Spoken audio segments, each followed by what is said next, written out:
الحمد لله حمدا كثيرا طيبا مباركا فيه ملء السماوات وملء الأرض وملء ما شئت من شيء بعد.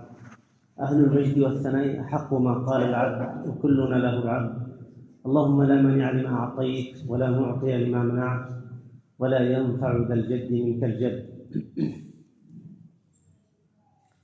أما بعد، قال الشيخ العلامة محمد بن صالح العثيمين عليه رحمة الله: فضل تلاوة القرآن وأنواعها.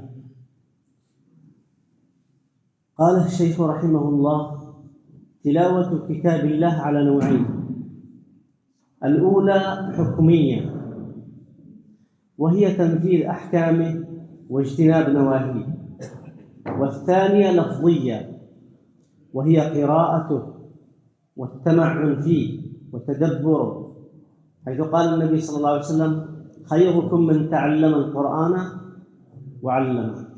وقال: اقرأوا القرآن فإنه يأتي يوم القيامة شفيعا لأصحابه. وقال: من قرأ حرفا من كتاب الله فله به حسنة، والحسنة بعشر أمثالها. ولو قرأت الفاتحة فقط ففيها 140 حرف،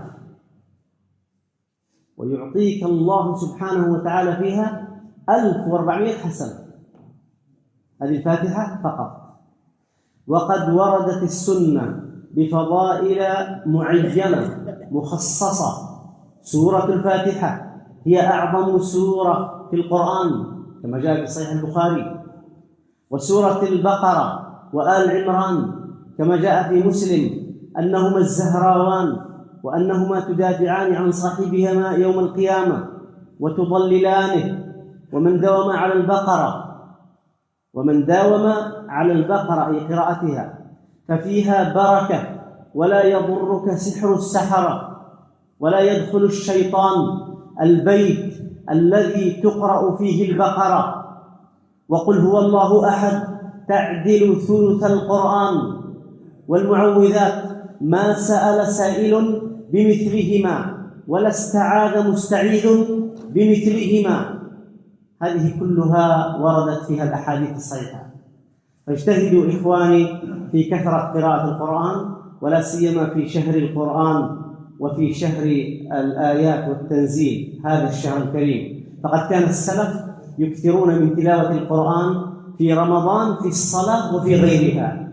هذا هو الزهري، كان يقول: إذا دخل رمضان إنما هو تلاوة القرآن وإطعام الطعام. وهذا مالك بن أنس كان إذا دخل رمضان ترك قراءة الحديث ومجالس العلم وأقبل يقرأ القرآن من المصحف. وهذا قتادة يختم القرآن في كل 7 ليال دائما، وفي رمضان في كل 3، وفي العشر كل ليلة كان يختم رحمه الله. وهذا الشافعي كان يختم في اليوم 2 ختمة. وقد أثر عن أناس هنا في أرض الحجاز أن أحدهم يختم القرآن في رمضان كل يوم 3 ختمات، فيكون معه في رمضان 90 ختمة. وهذا فضل الله، وذلك فضل الله يؤتيه من يشاء. اللهم ارفع لنا به الدرجات، وأنقذنا به من الدركات، وكفر عنا به السيئات، واغفر لنا ولوالدينا ولجميع المسلمين برحمتك يا أرحم الراحمين. وصلى الله وسلم على سيدنا محمد وعلى آله.